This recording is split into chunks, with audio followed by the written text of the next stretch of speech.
ప్రభునామమున అందరికీ వందనాలు. ఈరోజు దేవుని వాక్యం నుంచి ఒక చిన్న అంశాన్ని మనము నేర్చుకుందాము. అంశము పేరు ఏమిటంటే, దేవుని ఆజ్ఞలన్నిటిలో ప్రధానమైన ఆజ్ఞ ఏమిటి? ఆ ప్రధానమైన ఆజ్ఞని మనము నెరవేర్చాలంటే ఎలా నెరవేర్చాలి అనే విషయాన్ని మనం దేవుని వాక్యం నుంచి ఈరోజు నేర్చుకుందాము. ఒక శాస్త్రి యేసు ప్రభు దగ్గరకు వచ్చాడు. యేసు ప్రభు దగ్గరకు వచ్చి ఆజ్ఞలన్నిటిలో అంటే అప్పుడు యేసు ప్రభు ఉండినటువంటి కాలంలో ఆ ఇశ్రాయేలు జనాంగానికి, యూదా జనాంగానికి దేవుడు ధర్మశాస్త్రాన్ని ఇచ్చాడు. ఆ ధర్మశాస్త్రంలో 10 ఆజ్ఞలు ఇచ్చాడు మోషే ద్వారా సీనాయి పర్వతం మీద. అప్పుడు ఆ 10 ఆజ్ఞలలో మొట్టమొదటి ఆజ్ఞని మనము నెరవేర్చాలంటే ఆ ఆజ్ఞ తెలిసి ఉండాలి. మరి ఆ ఆజ్ఞని నెరవేర్చాలంటే దానికి ఉన్నటువంటి పద్ధతులు ఏమిటి అనేటువంటి విషయాన్ని కనుక మనము తెలుసుకున్నట్లయితే, యేసు ప్రభువు ఉండినటువంటి భూమి మీద ఉన్నటువంటి కాలములోనే ఒక శాస్త్రి యేసు ప్రభు దగ్గరికి వచ్చి ఆజ్ఞలన్నిటిలో ముఖ్యమైన ఆజ్ఞ ఏది అని చెప్పి అడిగినప్పుడు యేసు ప్రభు ఆయనకు వివరిస్తున్నాడు. అది మార్కు సువార్త 12వ అధ్యాయం 28వ వచనం, 29వ వచనం, 30వ వచనం, ఈ 3 వచనాలు మనము చదువుకుందాం ఒకసారి.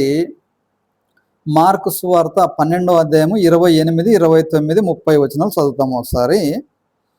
శాస్త్రుల్లో ఒకడు వచ్చి వారు తర్కించుట విని ఆయన వారికి బాగుగా ఉత్తరం ఇచ్చినని గ్రహించి ఆజ్ఞలన్నిటిలో ప్రధానమైనది ఏదని ఆయనను అడిగాను.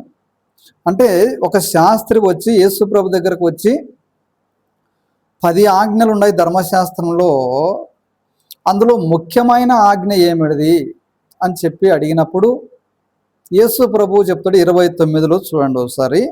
అందుకు యేసు, ప్రధానమైనది ఏదనగా, ఓ ఇశ్రాయేలు వినుము, మన దేవుడైన ప్రభు అద్వితీయ ప్రభువు, నీ పూర్ణ హృదయముతో, నీ పూర్ణ ఆత్మతోనూ, నీ పూర్ణ వివేకముతోనూ, నీ పూర్ణ బలముతోనూ నీ దేవుడైన ప్రభువుని ప్రేమింపవలనన్నదే ప్రధానమైన ఆజ్ఞ.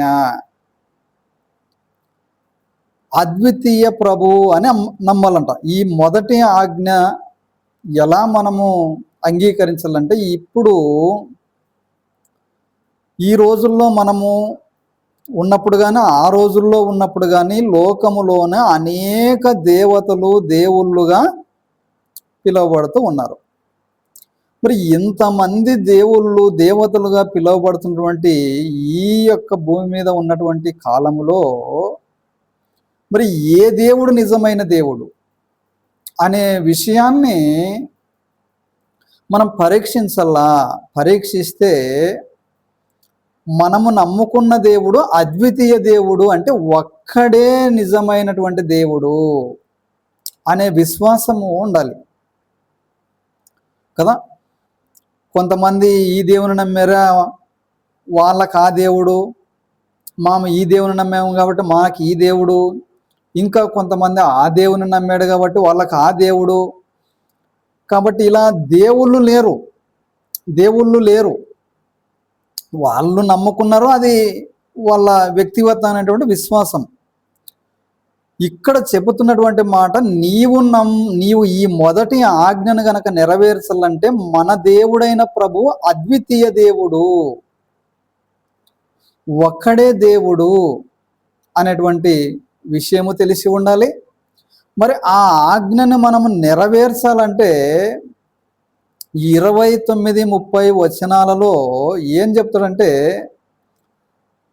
పూర్ణ హృదయముతో నీవు నీ దేవుణ్ణి ప్రేమించాలా, మరి పూర్ణ వివేకముతో నీ దేవుణ్ణి ప్రేమించాలా, పూర్ణ ఆత్మతో, పూర్ణ బలముతో నీ దేవుడైన ప్రభువుని నీవు ప్రేమించాలా అని చెప్తాడు ఇక్కడ. అంటే ఈ యొక్క దేవుణ్ణి, ఈ ఆజ్ఞను గనక మనము నెరవేర్చాలి అని ఒకవేళ అనుకుంటే ఇక్కడంక 4 సూత్రాలు పెట్టాడు ఆయన. ఇక్కడంక ఏ సూత్రం పెట్టాడంటే 30వ వచనంలో చూడండి.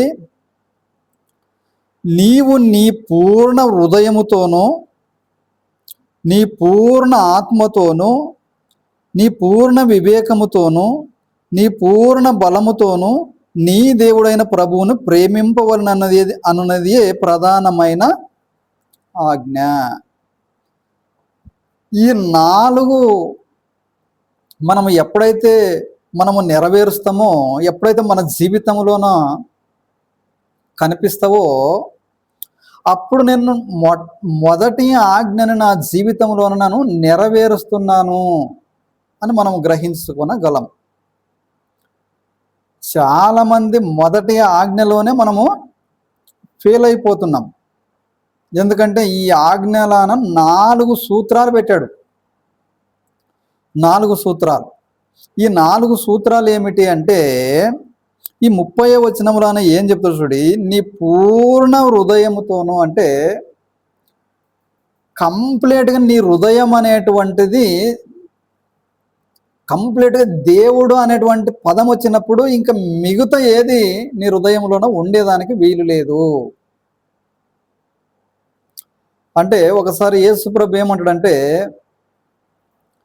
నాకంటే ఎక్కువ కదా, నాకంటే ఎక్కువ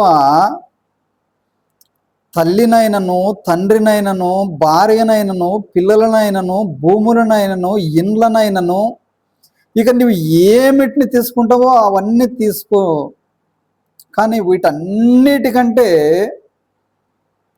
దేవుణ్ణి ఎక్కువ మనము, దేవుడు అనేటువంటి ఆయనకు చోటు మన హృదయంలోన ఉండినప్పుడు, అప్పుడు మనం ఈ మొదటి యొక్క పాయింట్ని, అంటే మొదటి యొక్క క్లూ, ఈ క్లూని మనము అనుసరిస్తాము అనేటువంటి విధానము తెలుస్తుంది కదా. ఇక్కడనే చాలామంది ఫెయిల్ అయిపోతాం.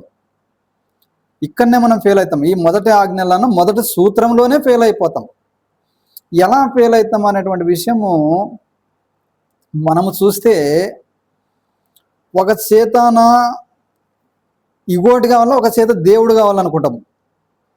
ఇది తప్పు లేదు, కానీ అన్నిటికంటే కదా మొదట నీతిని, నా రాజ్యాన్ని మొదట వెతకండి, అప్పుడు మీకు, అంటే ఫస్ట్ దేవుడు, తర్వాతనే మిగతావు అనే విషయము ఈ ఆజ్ఞలోనే మనకు కనిపిస్తుంది నీవు తీసుకున్నప్పుడు కదా. ఈ ఆజ్ఞలో 4 పాయింట్లు మనకు ఉన్నాయి.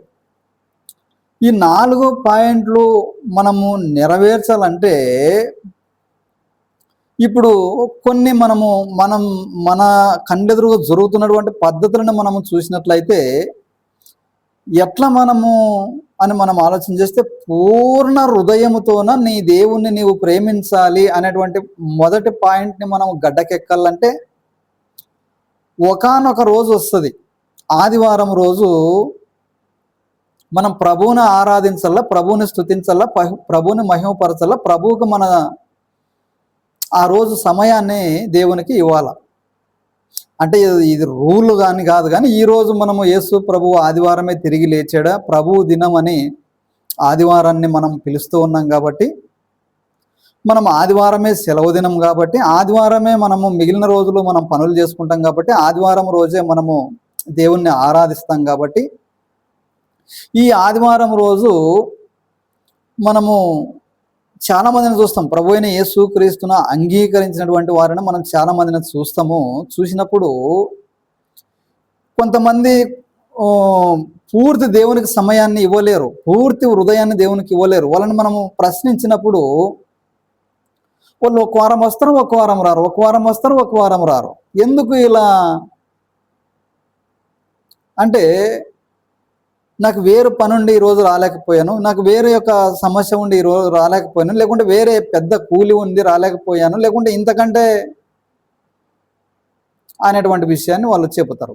అంటే ఇప్పుడు ఈ ఆజ్ఞను వీళ్ళు నెరవేరుస్తుంటున్నా లేదా అంటే లేదు.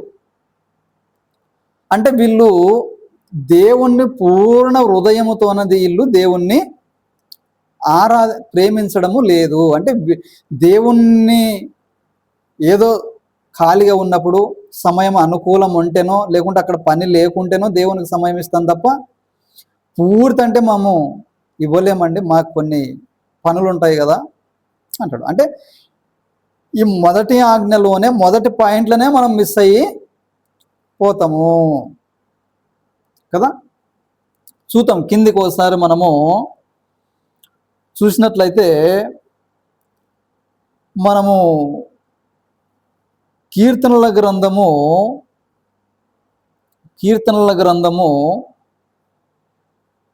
106వ అధ్యాయం 24వ వచనాన్ని ఒకసారి మనము జ్ఞాపకం చేసుకుందాము. కీర్తనల గ్రంథము 106వ అధ్యాయం 24వ వచనం.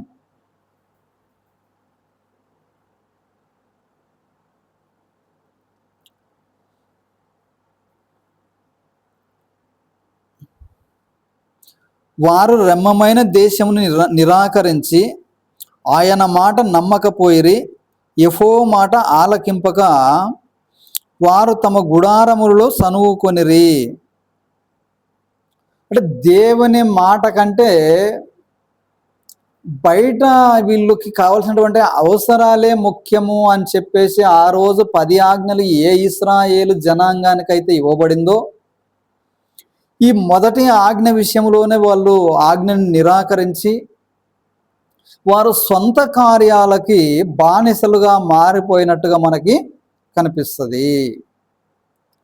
కాబట్టి మరి పూర్ణ హృదయము అంటే ఏ విధంగా మనము దీన్ని అనుసరించాలంటే దేవుడు అనేటువంటి స్థానం మనం ముందరికి వచ్చినప్పుడు ఇక దేని కూడా మనకి కనిపించకూడదు, అవన్నీ పక్కకి పెట్టేసేయాల. యేసు ప్రభు అంటాడు నాకంటే ఎక్కువగా ఇక ఏది నీకు ఉండకూడదు అంటాడు. తల్లినైనను తండ్రినైనను భూములనైనను ఇండ్లనైనను నువ్వేం తీసుకుంటావో ఇక ఉద్యోగమా నీవు లక్షల రూపాయలు కోట్ల రూపాయలు అనేటువంటి విషయం కూడా ఉండవచ్చు, కానీ వాటన్నిటిని కూడా పక్కకు తోసేయమంటాడు ప్రభు అయిన యేసుక్రీస్తు. మొదట నీతిని నా రాజ్యాన్ని మొదట వెతుకండి, అప్పుడు రెండవదే మీకు ఉండాలా అనే విషయాన్ని ఇక్కడ స్పష్టంగా మనము చెప్తాము కదా. ఎంత విచిత్రం! హృదయము ఘోరమైనది, అది మహావ్యాధి గలది అని చెప్పేసి యిర్మీయా గ్రంథం అంటాడు. అంటే ఈ హృదయం అనేటువంటిది ఏమిటేమిటితోనో నిండిపోయింది ఆల్రెడీ. ఘోరమైన వ్యాధి గలది అంటే భయంకరమైనటువంటి స్థితిలోనికి వెళ్ళిపోతున్నాడు మనిషి. ఈ యిర్మీయా గ్రంథం 17వ అధ్యాయం 10వ వచనం కానీ 9వ వచనం కనుక మనం చూసినట్లయితే ఘోరమైన వ్యాధి గలదంటే అదేం అనారోగ్యం అనే విషయం కాదు. ఇక్కడ ఇంకా ఆత్మ సంబంధమైనటువంటి జీవిత విషయములోన అనారోగ్యానికి గురైనటువంటిది. అంటే లోపల హృదయము అనేటువంటి స్థానములోన దేవునికి చోటు లేకుండా మిగతా దేనికో మనం చోట్లు ఇచ్చేసాం కదా. ఒకసారి మనము ఇదే మార్కు సువార్త మనం చూసినట్లయితే 7వ అధ్యాయము మనము 20వ వచనం అనుకుంటా. ఒకసారి మనం చూసినట్లయితే అక్కడంక ఏమిటితో నింపబడింది ఈ హృదయం అనేటువంటిది, పూర్ణ హృదయముతోన నీ దేవుణ్ణి నీవు ప్రేమించాలని చెప్పేసి అంటాడు కదా. ఈ మొదటి ఆజ్ఞలోన మనకు మొదటి పాయింట్లోన పూర్ణ హృదయం అంటే సంపూర్ణమైనటువంటి హృదయములోన నేను మాత్రమే ఉండాలా అని దేవుని యొక్క సంకల్పము, దేవుడు ఇచ్చినటువంటి ఆజ్ఞలో కనిపిస్తున్నటువంటి అంతర్యము ఇది. కాబట్టి మరి ఆ యొక్క హృదయంలోన దేనికి చోటు ఉంది, దేని నింపేసామే కదా. యేసుప్రభు అంటాడు ఇంకొక తన హృదయము నిండి ఉండు దానిని బట్టి నోరు మాట్లాడుతుంది అంటాడు. అంటే హృదయాన్ని సంపూర్ణంగా మనము దేవునికి ఇవ్వలేదు, ఏమిటేమిటో నిండేది కాబట్టి మనము దేవుణ్ణి కొంచెం పక్కకు పెట్టి మనం వేరు యొక్క తత్వాలలోనికి మనము వెళ్ళిపోతున్నాం అనే విషయం మనకి ఇక్కడ ఇంకా కనిపిస్తుంది. ఒకసారి చూడండి మార్కు సువార్త 7వ అధ్యాయము మనము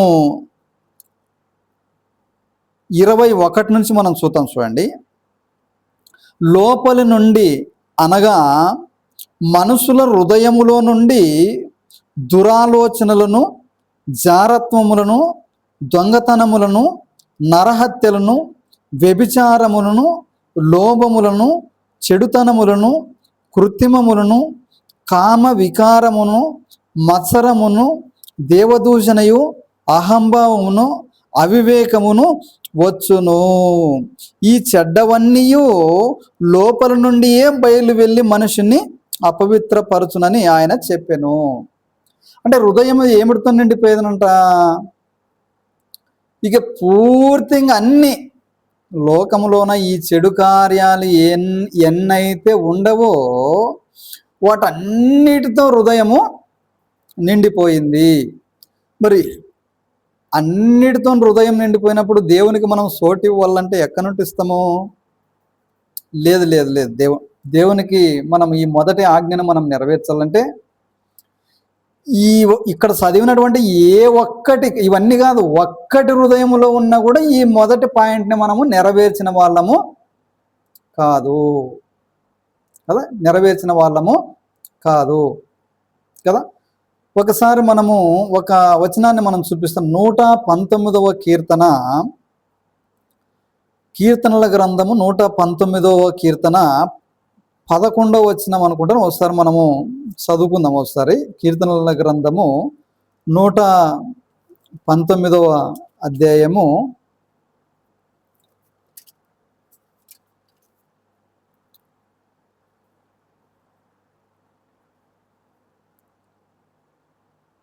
'నేను నీ ఎదుట నేను పాపము చేయకుండానట్లు నా హృదయములో నీ వాక్యము ఉంచుకొని ఉన్నాను.'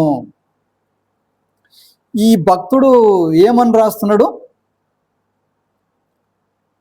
నేను నీ ఎదుట పాపము చేయకుండానట్లు నీ వాక్యముతో నా హృదయాన్ని నింపేశాను. నా హృదయంలో నీ యొక్క వాక్యాన్ని ఉంచుకొని ఉన్నాను. అంటే లోపల హృదయములోన దేవునికి చోటు, దేవుని వాక్యం ఉంటే పూర్ణ హృదయాన్ని దేవునికి మనము ఇవ్వగలము. వాక్యముతో మన హృదయం నిండి ఉంటే ఈ మొదటి ఆజ్ఞని మనము నెరవేర్చగలము. ఈ మొదటి ఆజ్ఞలోన మొదటి పాయింట్ నెరవేర్చగలం. ఈ వాక్యము లేకుండా ఈ మార్కు సువార్తలో చూసినటువంటి ఇవన్నిట్లో ఏదైనా ఒక్కటి మనము ఉండినా కూడా ఈ మొదటి పాయింట్ని కూడా మనము నెరవేర్చలేము.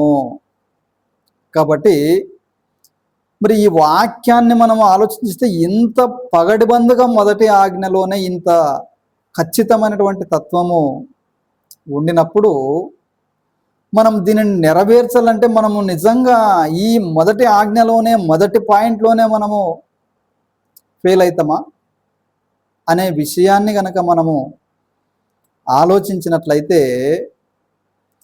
రెండవ పాయింట్లోనికి వస్తామండి.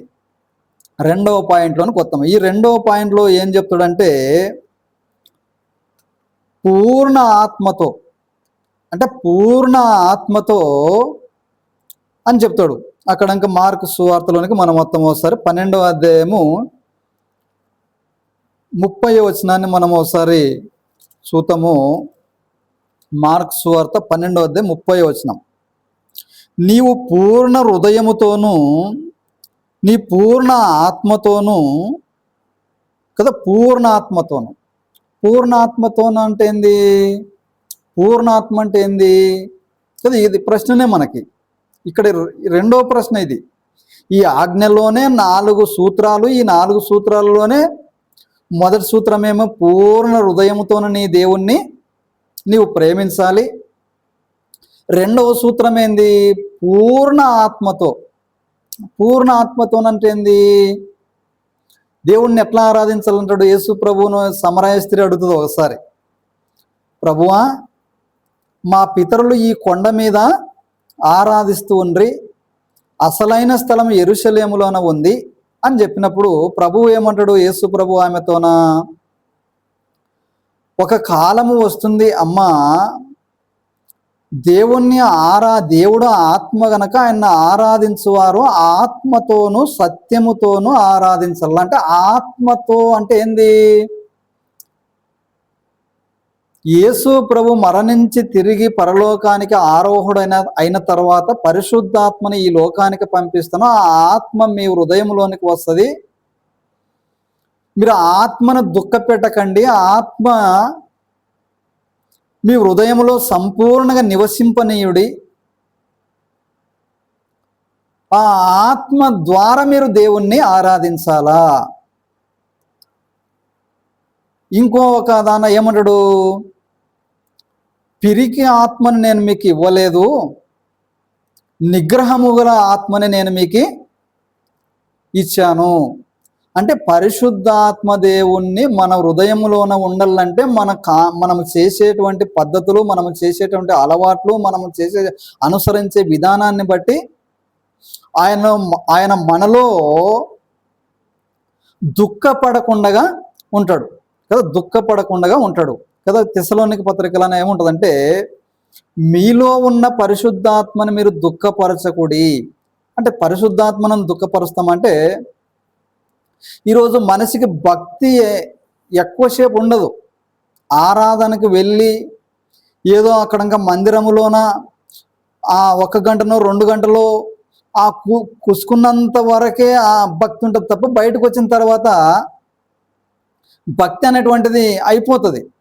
అప్పుడు పరిశుద్ధాత్మ దేవుడు మనలో ఉన్నప్పుడు మనము మరి దేవుని మందిరంలో ఏ విధంగా మనం ప్రవర్తించమో, ఏ విధంగా ఉన్నామో, మరి బయట కూడా మన జీవితం అదే విధంగా ఉన్నప్పుడు పరిశుద్ధాత్మ దేవుడు దుఃఖపరచకుండా ఉంటాడు. అంటే అలా ఉండినప్పుడు ఈ మొదటి ఆజ్ఞని రెండవ సూత్రాన్ని కూడా మనము అనుసరించిన వాళ్ళము పూర్ణ ఆత్మతో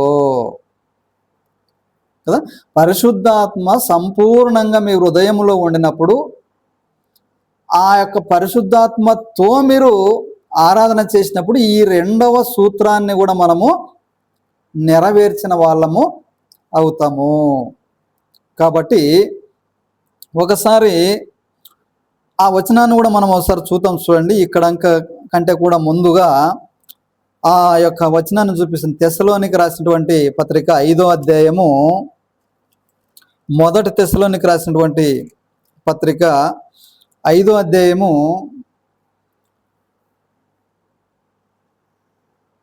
కదా. ఒకసారి ఇక్కడ మనం చూసినట్లయితే 19వ వచనం చూడండి ఒకసారి. 5వ అధ్యాయం 19వ వచనం, ఆత్మనే ఆర్పకుడి, ప్రవచించుటను నిర్లక్ష్యము చేయకుడి, సమస్తమును పరీక్షించి మేలైన దానిని చేపట్టుడి అంటాడు. ఇక్కడ మనకి ఎపిఎస్సి పత్రికలను ఒక మాట కనిపిస్తుంది. చూడండి ఒకసారి. ఎపిఎస్సిలోకి రాసినటువంటి పత్రిక ఒకసారి మనం చూసినట్లయితే 4వ అధ్యాయము మనకి 30వ వచనాన్ని మనం చూసినట్లయితే, దేవుని పరిశుద్ధాత్మను దుఃఖపరచకుడి, విమోచన దినం వరకు ఆయన యందు మీరు ముద్రింపబడి ఉన్నారు అన్నాడు. అక్కడంక తెస్సలోనిక పత్రికలన ఆత్మని ఆర్పకుడి అంటే, ఆత్మని ఆర్పకుడు అంటే ఏంది అంటే అణచివేస్తాము. కొన్ని తప్పిదాలు మనము బయట జరుగుతున్నప్పుడు మనలో ఉన్న పరిశుద్ధాత్మ మనకి జ్ఞాన వివేచన ఆలోచనను ఇది చేస్తుంది తప్పు కదని మన అంతరాత్మకి చెబుతూ ఉంటుంది. చెబుతున్నప్పుడు మనము అది లెక్క చేయకుండా మనం శరీర సంబంధంగానే కొన్ని పనులు చేసినప్పుడు మనము ఆత్మని అణచివేసినటువంటి వాళ్ళం అవుతాం, దుఃఖపరిచినటువంటి వాళ్ళము అవుతాం. కాబట్టి విమోచన దినము వరకు ముద్రింపబడి ఉన్నారు. సంచకరువుగా అడ్వాన్స్గా మనము దేవుని పిల్లలము అని యేసు ప్రభు తన రక్తం ఇచ్చి మనల్ని కొని మనకి సంచకరువుగా అంటే భయాన అంటాం కదా, అలా మనకి పరిశుద్ధాత్మని ఇచ్చాడు. దానిని సంపూర్ణంగా మన హృదయములోన మనం చేసేటువంటి తత్వాలను బట్టి ఆత్మక్రియ జరిగిస్తూ ఉన్నప్పుడు మనము దాని ప్రకారంగా ఒక చర్చిలో ఏ విధంగా అయితే మంచి మనసుతో మనము ఉంటామో బయట కూడా అదే తత్వాన్ని మనము ఉండినప్పుడు మనము సంపూర్ణమైనటువంటి స్థితిలో పరిశుద్ధాత్మకి మనము స్థానాన్ని ఇస్తున్నామని లెక్క. అప్పుడు మనము ఆత్మతోను సత్యముతోను దేవుణ్ణి ఆరాధించాలి కదా. ఆత్మతోని సత్యంతో నన్ను ఆత్మను దుఃఖపరుస్తాను, వాక్యాన్ని మాత్రం చదువుతాను, నేను వాక్యాన్ని మాత్రం బోధిస్తాను, నేను వాక్యాన్ని మాత్రమే కండిషన్ చెప్తాను అంటే ఇది ఒక కోణం లేదు, ఒకదానికొకటి ముడిపడి ఉంది. ఇలా జరగదు. ఖచ్చితంగా ఈ రెండు అనుసరించినప్పుడు మాత్రమే ఈ రెండవ సూత్రాన్ని మనము పాటించిన వాళ్ళము అవుతాము. కాబట్టి ఈ మొదటి ఆజ్ఞలోన ఈ రెండవ సూత్రాన్ని మనం పాటించాలంటే మనలో ఉన్న పరిశుద్ధాత్మ నిశ్చయతగా ఉండినప్పుడే మనము ఈ ఆజ్ఞలోన రెండవ సూత్రాన్ని మనము నెరవేర్చిన వారము అవుతాం. కాబట్టి ఈ వాక్యం మీకు అర్థమైంది అనుకుంటాను. మరి రెండవ భాగంలోన మనము ఈ కింది రెండు సూత్రాలను మనము తెలుసుకుందాము. మరి ఇంతటితో ఈ యొక్క వాక్యాన్ని నేను ముగించి రెండవ భాగాన్ని మనము మాట్లాడుకునేదానికి ప్రయత్నము చేద్దాం.